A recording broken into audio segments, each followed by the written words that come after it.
आप सभी का स्वागत है आपके अपनी YouTube channel your MP exams solution में। आशा करते हैं कि आप सब अच्छे होंगे। तो आज हम इस क्लास में समास को सीखेंगे। तो चलिए क्लास को स्टार्ट करते हैं और समास को सीखते हैं।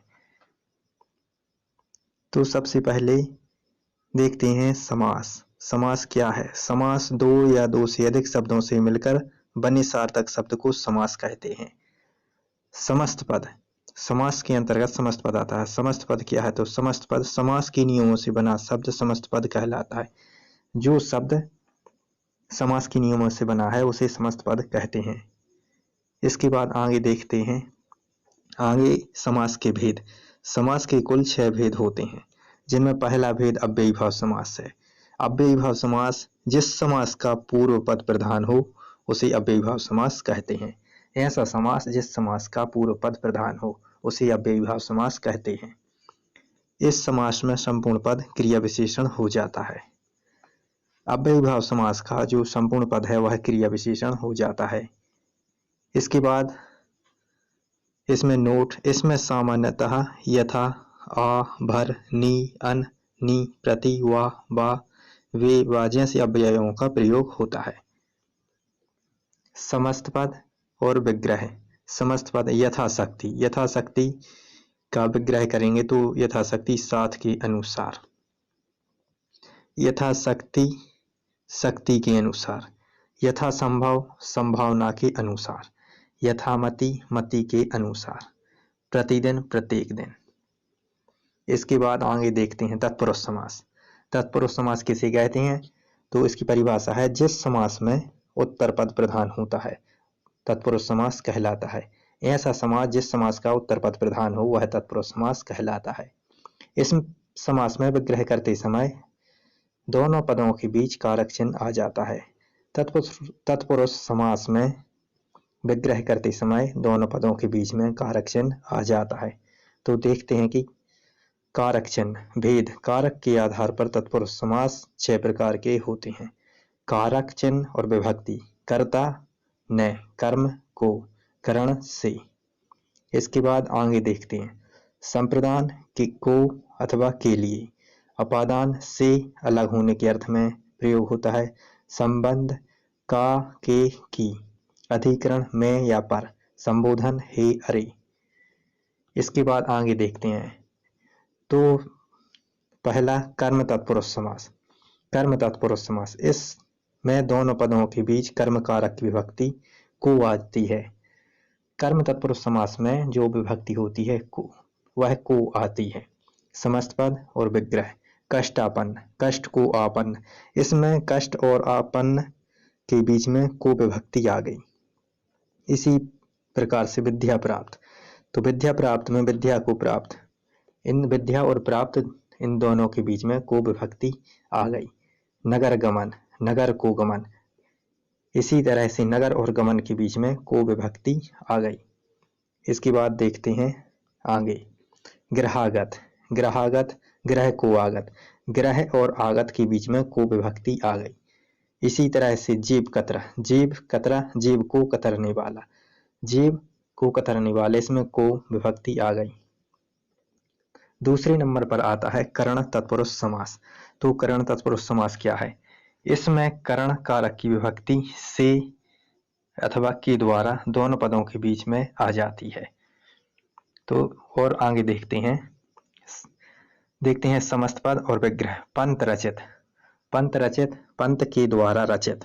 तो इसमें के द्वारा बीच में आ गई। इसी प्रकार से तुलसी कृत, तुलसी के द्वारा कृत। इसमें के द्वारा विभक्ति आ गई। मन चाहा, मन से चाहा। इसमें से विभक्ति आ गई। बिरहाकुल, ब्रह से आकुल। पद गलित, पद से गलित।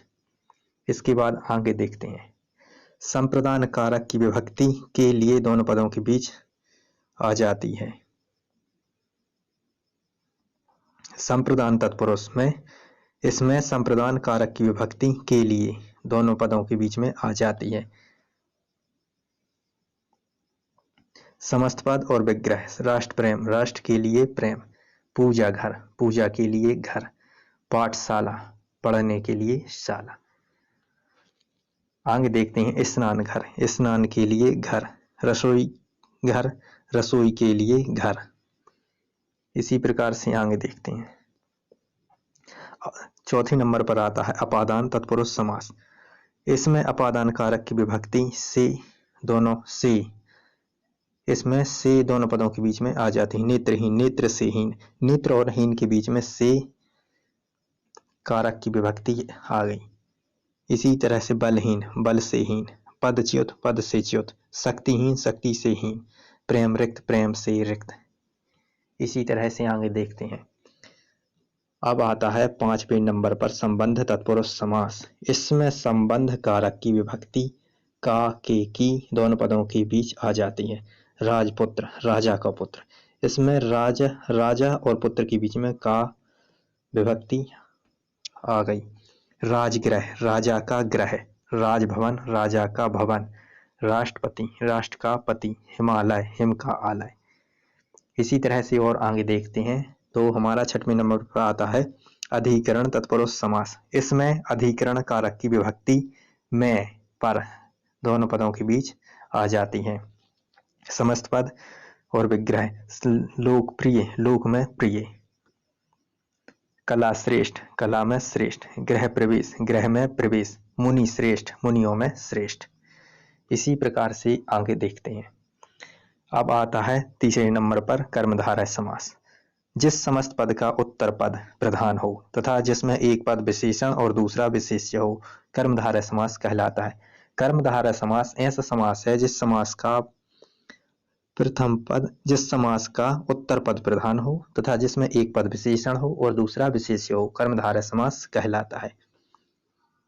अर्थात इसमें विशेषण विशेष्य संबंध होता है। विशेषण ऐसा शब्द जो शब्द की विशेषता बताता है, विशेषण कहलाता है। विशेषण जो शब्द विशेषता बताते हैं, विशेषण कहलाते हैं। इसी प्रकार विशेष्य जिसकी विशेषता बताई जाती है उसे विशेष्य कहते हैं। उदाहरण, काला लड़का हंस पड़ा। इसमें काला शब्द विशेषण है और लड़का विशेष्य है। इसमें लड़के की विशेषता बताई गई है, इसलिए लड़का विशेष्य हो जाएगा, और काला शब्द है वह विशेषता बता रहा है, इसलिए वह विशेषण हो जाता है।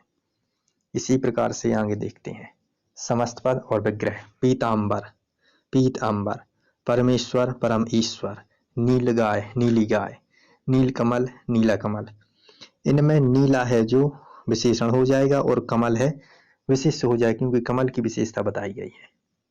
इसी तरह से आगे देखते हैं। 4 नंबर पर आता है हमारा द्विगु समास। इस समास में पहला पद संख्यावाचक विशेषण होता है।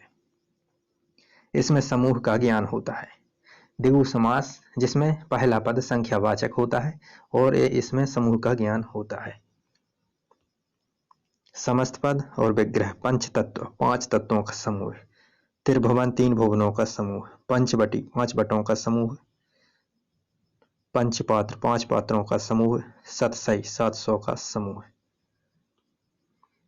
इसके बाद 5वें नंबर पर आता है द्वंद्व समास। द्वंद्व समास में दोनों पद प्रधान होते हैं तथा उनका विग्रह करने पर और अथवा या लगता है।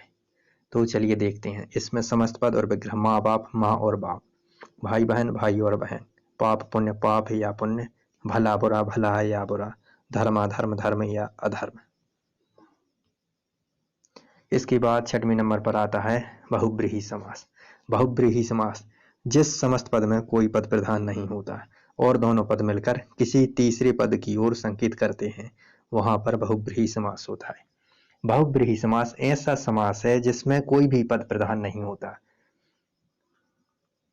अर्थात इसमें दोनों पद मिलकर किसी तीसरे पद की ओर संकेत करते हैं, वहां पर बहुब्रीहि समास होता है। इसमें देखते हैं समस्त पद और विग्रह, लंबोदर, लंबा है उदर जिसका, अर्थात गणेश जी। दशानन, 10 है आनंद जिसके, अर्थात रावण। पंचानन, 5 है आनंद जिसके, अर्थात हनुमान जी। चंद्रभाल, चंद्र है भाल पर जिसके, अर्थात शिव जी। चतुरानन, 4 हैं आनंद जिसके, अर्थात ब्रह्मा जी। आशा करते हैं कि आपको इस क्लास से बहुत कुछ सीखने को मिला होगा। तो इसी तरह की क्लास को पाने के लिए क्लास को शेयर कीजिए, लाइक कीजिए और चैनल को सब्सक्राइब कीजिए। धन्यवाद।